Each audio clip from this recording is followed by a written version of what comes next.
Awesome. So, hi everyone. Thank you so much for joining us for this special episode of the Jason's Take On. I'm Jason Whitehead, and here with my co-host Jason Noble in the UK.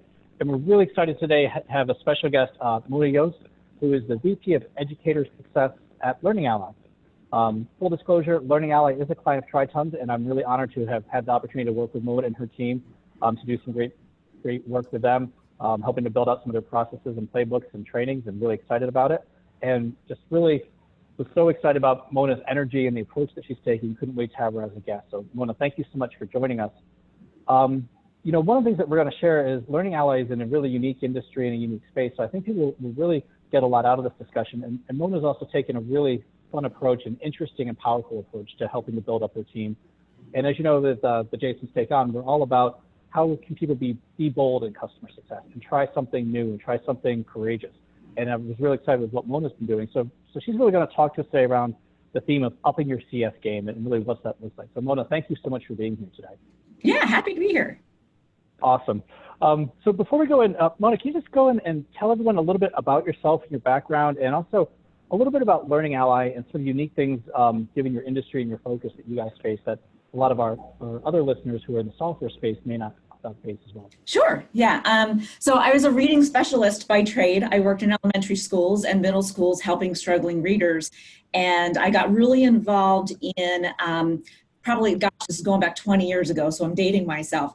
We were implementing a new reading program that we thought was going to have great success with our kids. And I worked really hard with my teachers, providing them training and support and everything that they needed to really implement successfully. And the sales rep that I had developed a relationship with said, hey, Mona, what you're doing in your district to make sure that your teachers are being successful implementing this, I've got 3 customers over here that could really use somebody to do that for them too. And that's when I started, that's how I got into customer success and really working on how do you get implementations going well? How do you get people willing to accept a new way of doing things and get out of their comfort zone a little bit? So I've been dabbling in that. And then in the education world, we've gotten more and more into the digital world, into the SaaS world. So all of that came right along with me to where I am now at Learning Ally. So I've been here for 10 months. And in this role, we at Learning Ally, so just to give you a little background, Learning Ally started in 1948 called Recordings for the Blind. So it was just books on tape. So people with disabilities could still access books for fun, books for learning. In 1995, we renamed ourselves to Recordings for the Blind and Dyslexic, getting into the dyslexic space, and then rebranded ourselves completely in 2011 into Learning Ally, where our customer focus shifted mostly from households B2C to selling into school districts more like B2B. So it was quite a shift for Learning Ally, and they really had to up their game, if you will, on how to sell into a new market. And customer success is relatively new for them. They had more of a traditional account management kind of a model, but they knew the thing about Learning Ally is that sure, we want to grow our business, but because we are nonprofit mission based, it is equally important to us to grow our reach so that we're impacting our learners. And we know we are not going to have a chance to do that if we don't have our customers first being successful implementing the product. So that's why they really chose to take this focus. I love the way that you've kind of, sorry, Jess, I love the way you've kind of introed that, Mona, and you kind of said a lot of things there that resonated with the kind of podcast that we did earlier today about domain expertise versus CS expertise.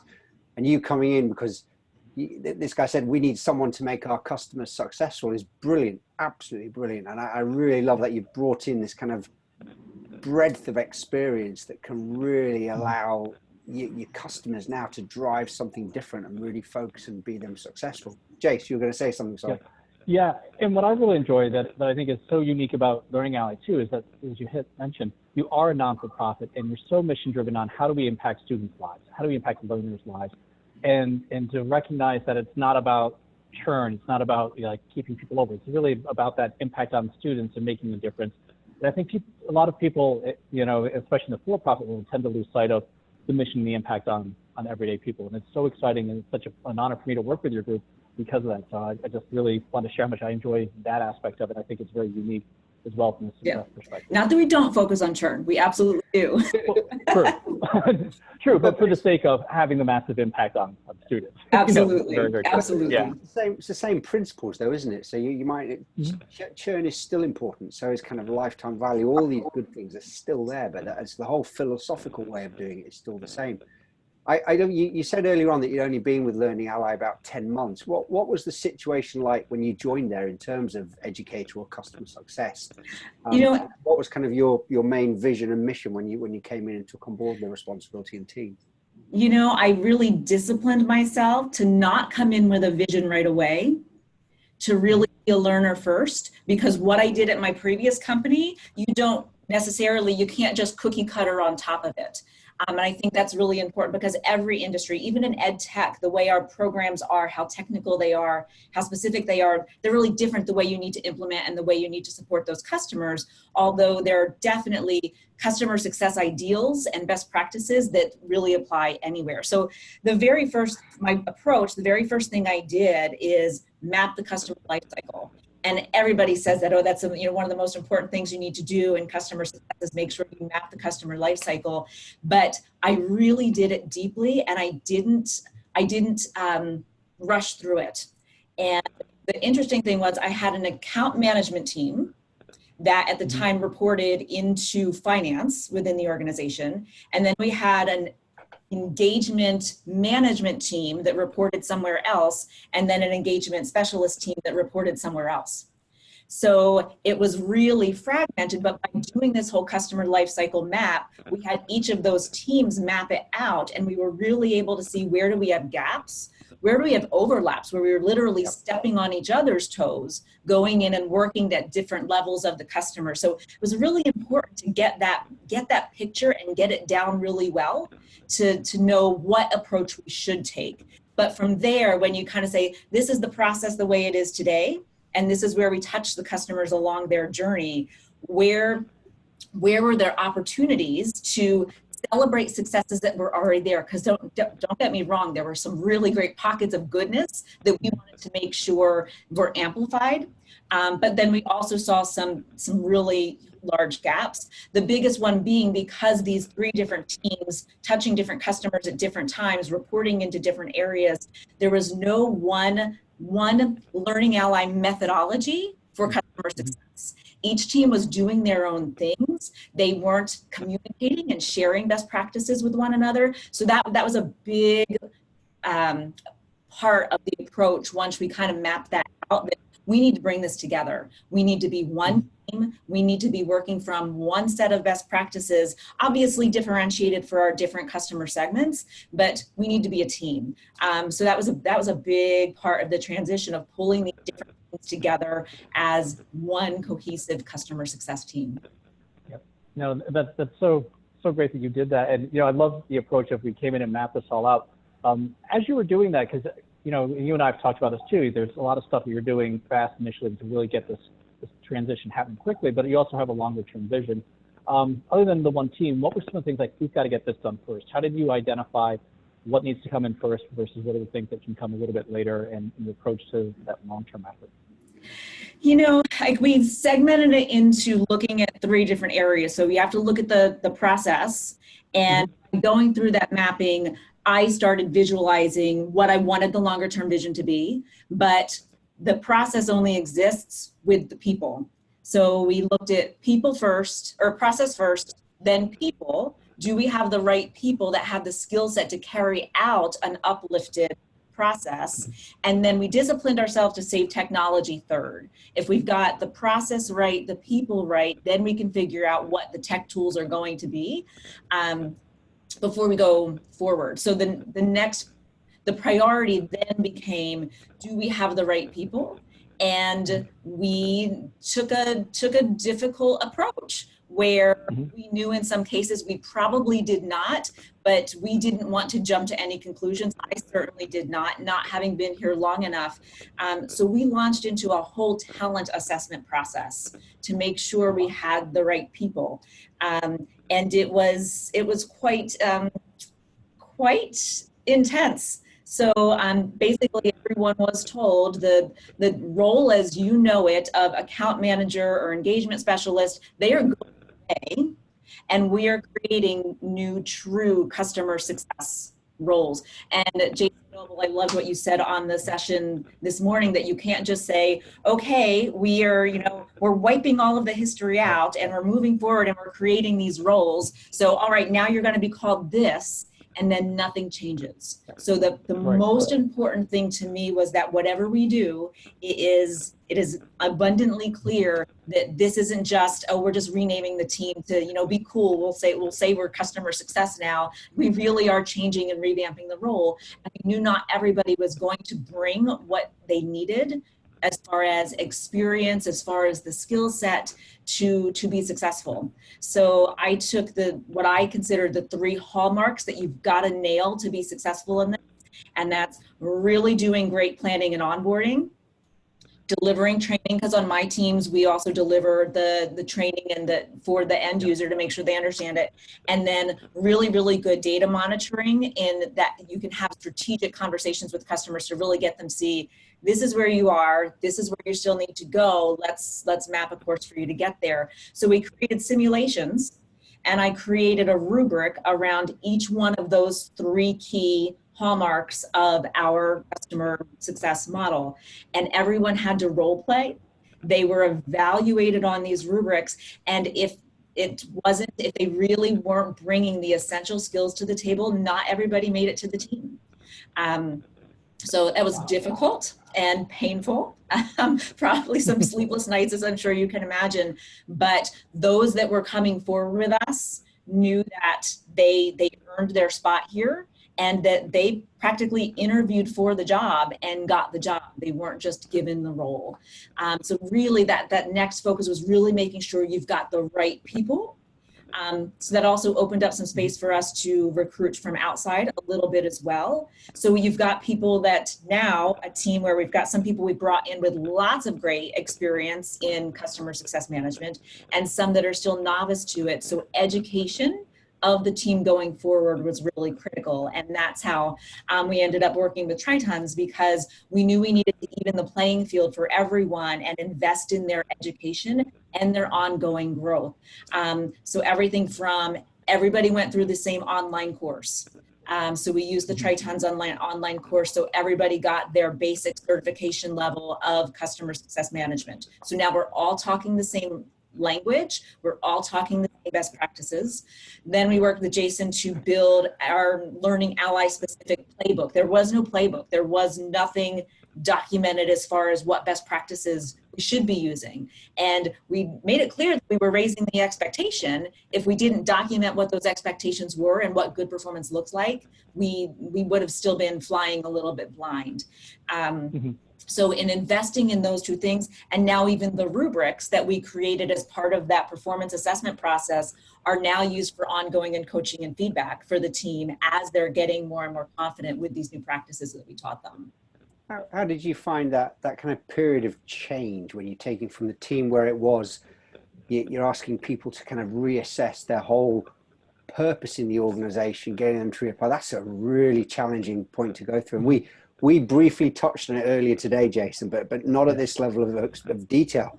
But what were some of the real big organizational level challenges that you saw doing that, Mona, and kind of what are some of the learnings that you have from that you could share with people?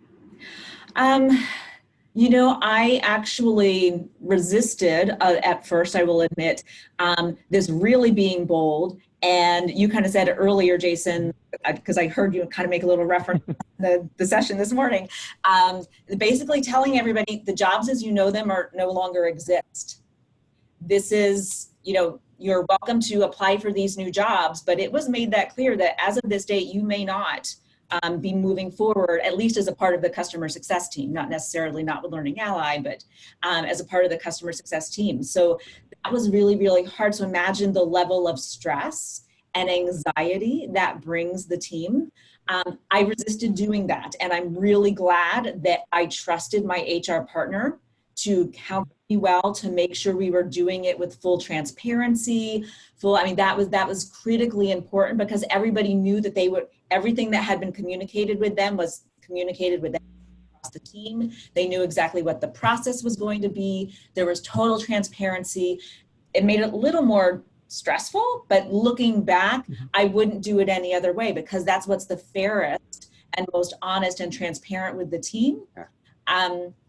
In other situations, I think that could have been, you would always expect when you're going through those instances of change, and I've seen it in other organizations that I've been through as well, you definitely see productivity go down, you see engagement go down. That's just given, it's human nature. But I gotta say, with this organization, what impressed me so much is because there is such a passion for our cause that nobody let a customer fall through the cracks during that time. It was amazing to see. That's absolutely huge. And one of the things you said that I really appreciated too is the people who stayed and got the new positions really felt they earned it. And I've worked with many organizations where there's been a lot of, at the frontline level, like everyone knows this person's not performing and management doesn't do anything about it. So they lose respect for management, and they have a lot of bad feelings towards their coworker, and recognizing that, everyone had the same shot that I did, but I earned this position, and the people that will be coming in will earn it as well too. I think that's really huge. Yeah. And the one other thing I would add that I think is what brought us past this difficult spot and the change so quickly, because I feel like we are in such a good place now, is that we said we are going to invest in you. You don't need to be perfect for this new role for you to have a place in this team. We're going to make the investment in you, and the training that we provided, putting that, I know it's kind of old school, but we were so proud to put the new playbook in their hands in a binder. And it wasn't that it needed to, but they needed that tactile, this is what's different. This is how your job is different. And we spent a week going through it and marking it up and highlighting and tabbing and all of those kinds of things. And they left our summer meeting so jazzed and pumped. They felt like they felt they were a part of something bigger than they were just 6 months ago. So amazing. Huge success story. And I just have to give all the credit to the teams for hanging in there through it, because when they made it to the other side of the change, they realized, wow, we really are more empowered. We've got the company's backing and support to be successful, because that's all they really want for us, is for us to be successful so our customers can be successful. I think it's something that I've seen these changes in a number of organizations, and I think you do, as someone that's worked in customer success, I always talk about the triangle of customers. And you've got your customers that pay your bill, your stakeholders, but your team. And to say part of my role is to make my team successful. It's a really deep thing. And I think it really has big meaning with changes like this. So you're not doing it for selfish reasons. You're trying to do it. And sometimes when people have to exit a business, you're doing it for their benefit as well. And at the time, they might not see it. And a lot of, particularly startup organizations now, when you go through these big changes, they can be very painful, really right down to the core of people, because they've never seen it before. But it's knowing that it's doing it for the right reason and trying to still see that bigger picture. And I really like that, the way you've talked through it there. Yeah. So Mona, one of the other things that often comes with these transitions is, what did you need to do internally when you first got there, and what do you need to continue to do to get the support of the other executives in Learning Ally and the other department leads about the changes you're making? And what did you need to do to get the support of, we don't have the right team, we've got to transition this to deliver on our mission here? Yeah, that's an ongoing, will be an ongoing thing. So, I mean, part of it came started during the interview process. When I was considering taking this role, is like really feeling that, not to say that I was interviewing Learning Ally as much as they were interviewing me, but I wasn't going to come into this role if I didn't, because everything that I have read or learned from the beginning of, customer success as we know it today, is that if you don't have the executive buy-in on down, and that it is seen as not a department, but as the philosophy of how your company operates, that it's not going to be successful. It's not going to have the should. So I felt pretty good that I had the support there, but then we've really worked, those of us that were on board with that, to infiltrate into other levels of the organization and make sure we're communicating it well. So one of the things that we tried as far as a communication plan around this change is, instead of us just sending out an announcement, oh, here's what's happening, we're creating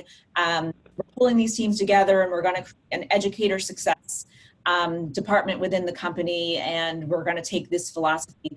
I had a lot of like drip campaign education that happened leading up to the change to get people on board and comfortable with the ideas and the concepts. But when it was time to announce the change that was happening, we actually used the department leaders of all of the other departments within the company. Instead of me just sending out a blanket email, I created a deck for them and delivered it to them, and their charge was to go back and deliver it to their orgs within, their departments within the organization, and then filter back any questions so that everybody was getting the message. And then we trained them in how to have the conversation. What does this mean for us as our department? So what does customer success mean for marketing and how we contribute to that cause? What does customer success mean for production and how we contribute to that cause? So it's still we're still very nascent with, really translating the concepts across the org. I just started socializing a great checklist I found of how to know and what to look for, that customer success is really a part of your organization's culture and not just a segment within the company. So I just started like floating that around and going to try to use that as an anchor to make sure we're continuing to push that, because it is still relatively new. It is not baked into the culture yet, but it is our goal to get it there. You'll have to share that with us. I'd love to see that kind of I'd be happy to. checklist. That'd be brilliant, because I think it's something that there's a lot of talk when you look at kind of the thought leaders around customer success. And Jason and I have talked about this before. I really don't think it makes sense as a separate department. Everybody in the whole business is there to make customers successful. It's a horizontal focus, and you need your customer success people. I see them really as your facilitators to make sure everyone's working that same direction to be more customer centric. And I love that checklist is such a great idea to help kind of share best ideas of doing it. And you talked through the idea earlier on of kind of building a lot of focus on processes, on the kind of tools and the people and the playbook. Were there any other big changes that you looked at doing in terms of processes? I like your approach where it was people, process, or process, people, and then tech. But what were some of the big changes you did around other processes there? And are there any things that a good example that we feel really good about because it went really well, is when we mapped out the process, we realized right away, like eye-opening, we had no sales handoff process. It was haphazard as best. The sales teams and what was account management and engagement really didn't talk much about customers. There was a really big void to fill. But when we look at it through that lens of people, process, and technology, first we have to make sure we need to create an environment where our salespeople and our educator success team see ourselves as one team that advocates for our customers and our customers' goals and needs. So we had a very successful summer meeting this year. Typically, they would bring the two teams into the same office under the same roof for the entire week, and they never set foot in the same room. Whereas this year we had a very integrated agenda with the goal of building those relationships, because they have to be willing to talk to one another and work for one another, because that's that's how we show up for our customers. They need a relationship with both of us, and it needs to be a really good tag team type of a relationship. So then that was the people part of it. The process, we had to build. People aren't doing it because we haven't laid out what should the process be. So we actually had to reach backward into our sales process to say, give them very specifics. You need to be asking these questions. And for this implementation to get off the ground successfully, you need to have done these things with the customer. You need to have really clearly identified what is it that you want to achieve through this implementation. What typically has worked well for you in the past. Those types of things that we really need to know. And so then we built the process of the tools that they were going to expose them to, what they need to share with them about what implementation should look like so they know what to expect. So we built those parts of the process, and then used the technology. We actually built a page right within our CRM on the customer record that has those fields that the sales reps need to input. So we know what their bare minimum, we know why are they adopting Learning Ally, what's the problem they're trying to solve, or a goal or an outcome that they're looking for. So at least we have some foothold into the conversation when we reach out to start the planning and onboarding process. And the beauty of it is that not only is it baked into the technology as well, but it's actually made a requirement in the sales. As the sales is working the opportunity can't move past, I think we decided 50% or 80% or something like that until those fields are filled in. So we've got to guarantee that we're going to get at least some good information in that sales handoff process, even if the people involved were not able to get together and have that conversation. Wow, that's great. And I think, especially for low touch type customers where you have that, you won't always have a big handoff. You won't always have those big meetings, having a venue to capture that. You touched on a couple of things with that, and also came up in the session this morning as well too.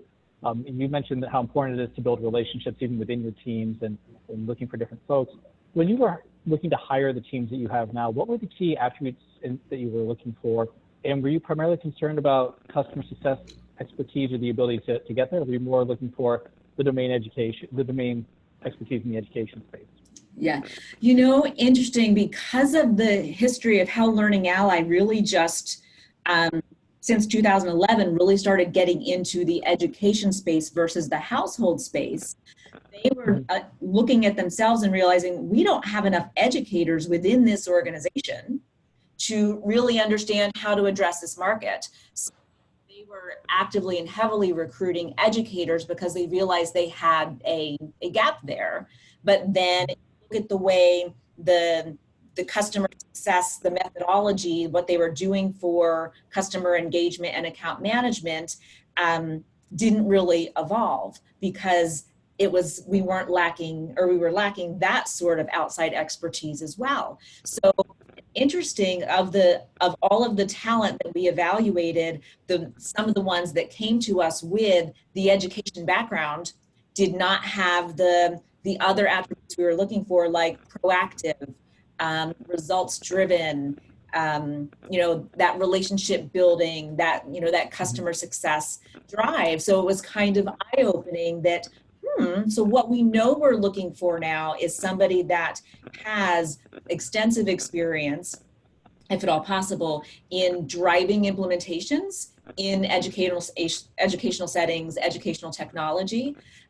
Many of them, it just so happens that they do also, from earlier on in their career, have some form of educational expertise, but we are finding that that's not necessarily what's making them successful in the role. It's that they bring that. There's the experience in really understand how to work school systems, how to work those relationships, how to network and those types of things. The education experience certainly helps. Our members of the team that don't have the education experience, they feel a handicap there. So I love that one of you mentioned this morning that the idea of, why don't we get a blended team and we have some of each and then learn from each other and support one another where we can. And that seems to be our sweet spot that we have found. I like that blended team approach is a very, very clever idea. And that I think is absolutely a be bold thing. It's almost like having a customer success spy in different parts of the organization, for want of a better word, but someone who's, and it's actually it's like a customer champion across the business. So you've got someone who's allied to that way of thinking, that philosophical approach that we talked about, but somebody that really has that focus on the customer that is in every single department. You can almost have like another virtual team that get together. I really, really like the sound of that. That's a very, very clever idea. Yeah. What are your... Sorry, go on, Mona. No, go on. No, I was just going. One of the things that we realized we were lacking is that that little bit of hunger, I guess, that drive that we found those that had just come out of the education space. They had the bleeding hearts and wanted to help educators, but they kind of went more into a role of kind of that suggestive, I'm your engagement person. I'm here to help you. Give me a call if there's anything that I can do to support you. And it ended up being much more reactive. And, I'm here to help if you want to reach out to me, instead of really being proactive. And we know to drive strong customer success, you've got to be extremely proactive. So that to me is like a huge deal breaker, that you've got to have. Some people have that bone and some people don't. And we need people that have that bone. I wonder if that hunger also came from that structural change, going through who are the right people. You want people to want to be there. So you're kind of creating that kind of a vacuum that then pulls people in. So you've got the right people, but you want people to also push yourself and change it. So that although a painful process to go through, you can see the added benefits that come out the other side of it. Yeah, you can see who really wanted it. And as part of the interview process, I had to ask point blank of, there's our structure before had team accountability with very, very loose goals, not overly met. Yep. We're striving to be metrics driven, but the metrics were maybe a little murky and hard to really pinpoint. And I said, we're moving to a world where you are going to have your own book of business. Yep. And you're going to be individually accountable for a renewal number. And I know that there's a debate across the CS world of, do our CSMs own the renewal number? Some they don't. To create that sense of urgency that was lacking, we decided to go that route. And, I told them, some people are really, really comfortable and thrive in that environment, and some people don't. So you need to come into this with eyes wide open if this is a role you really want. That, if that's not what motivates you and what makes you thrive, maybe this isn't the best role for you. Mm-hmm. Yeah, and one of the things I like that you had put into the playbook as well too is you gave people tools and tips and processes, but you also let people know what your performance expectations for them, and and reinforce that all the way through. That and the rubric that you mentioned. I think just that constant reinforcement of I'm setting you up for success by telling you what's expected and what it takes to be successful. And so many organizations, I think, skip that critical step. Mona, shifting gears here, you've done a lot in just the short 10 months that you've been there, but I know you also have a lot more that you want to do. What's sort of next on your trajectory, and what are sort of the big things you see coming up for you? The Be Bold challenges for the next period.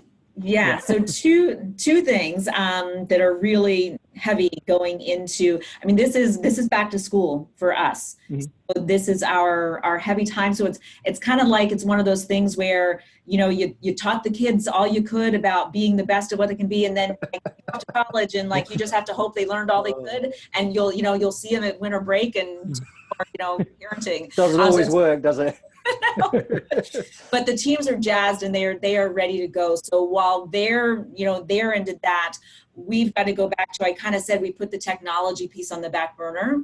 So really going to be my job with our data scientist here on staff is going to be really looking at what are we going to call our health score. We have a version of a health score right now, but we know it could be a little more dynamic. It could be a little more real time. So that's a big thing that we have to chip away at. And the other is we are just moving into the space where the service our customer success team provides includes that initial onboarding training, but to really get deeper, more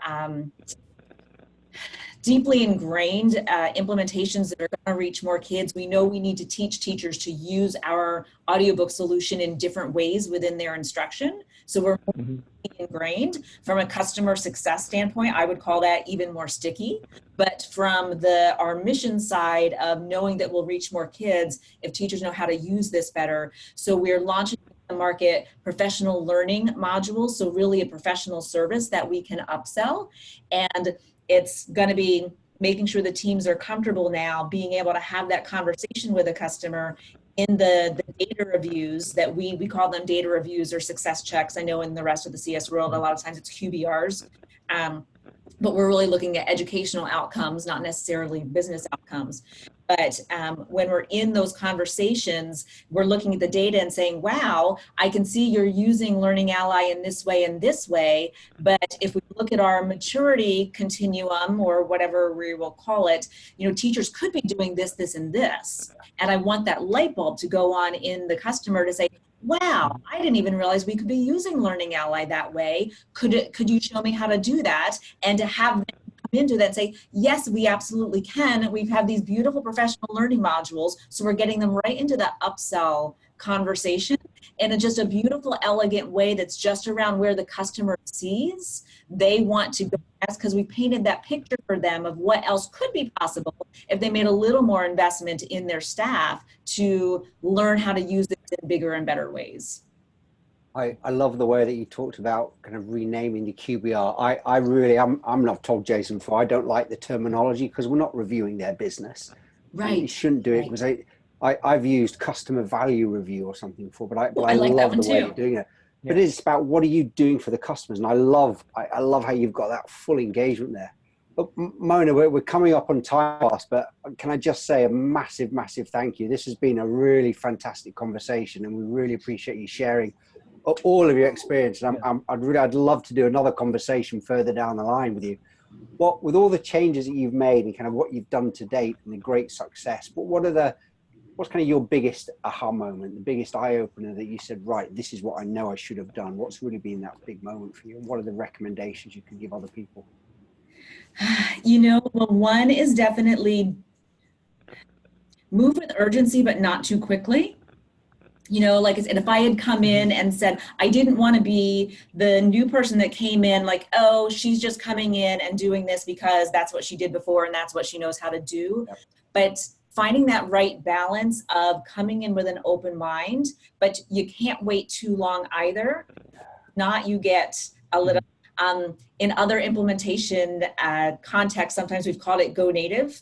That you still need fresh enough eyes that you don't go native and become too sympathetic with the challenges that have caused them to be operating the way they are. Like you got to be able to push through it too, even though. So it's like, don't move too fast because you have to have really done your due diligence. But then once you've really locked in on this is the way we need to go, then move swiftly. I like that because it's kind of like about vision, ideas, but then it's about successful execution as well. Yeah, and I need to figure out how I make sure that going forward I don't go native, so that we're always make sure, like if you guys have any advice, how do you make sure you're always taking that critical stance and still looking at things with a fresh eye? So even though we know we've achieved this, let's not get complacent. How are we going to keep getting better and better at what we're doing? Do you know, one of the things that I think, sorry, Jason, one of the things that I think that we've got in customer success that I think is unique to us is that you've got that ability to go in as detailed as you need, but then to also to step back. And because customer success is changing all the time, you're sharing things here that are new to me that I'm going to start making notes here. This is brilliant. But this is, I think it's an industry like no other way. You see things changing all the time, and it's just being able to do that. And I absolutely love that. And I think the fact that you can reassess every period, you kind of take that step back and ask your customers, how are you doing? What are we driving value? You understand how you're getting there. And I love your thoughts on how do you make sure that you're not going native as a CS leader, because I think a lot of folks don't stop and ask themselves that. And I know I've been on long-term multi-year projects with clients. Like I've been here too long. I've lost that objectivity that they need, and it's time to refresh and re-energize the team. But I think a lot of CS leaders would serve themselves well by asking, have I gone native, and what can I do about it to reshift or move on? So that is absolutely a wonderful question. I think that's probably a great place to leave it there. Mona, thank you so much for joining us. I know I've enjoyed this conversation immensely, and I agree with Jason. Would love to have you come back in a couple of months to hear how things have progressed and all the great things that you're doing and any new things that you've learned from what you have coming down the pipe. So you're doing some really exciting things. I think a lot of people will get a lot out of this conversation. So thank you so much. Thank really you. excited to have you here. And for anyone who wants to get in touch with Mona, you can reach her on LinkedIn with Mona Yoast, or contact me and I will connect you via LinkedIn to her. She's really just a dynamic leader and a great customer success professional. I'm very lucky to have her here on the show today. So thank you very much, Mona. Thanks, Jason. Thanks, Mona. Fantastic. As Jason said, I think the great thing as well is you're a huge advocate for all the challenges that we're going. And great to join, great to have the conversation, and thank you for joining the other podcast with us. Thank you.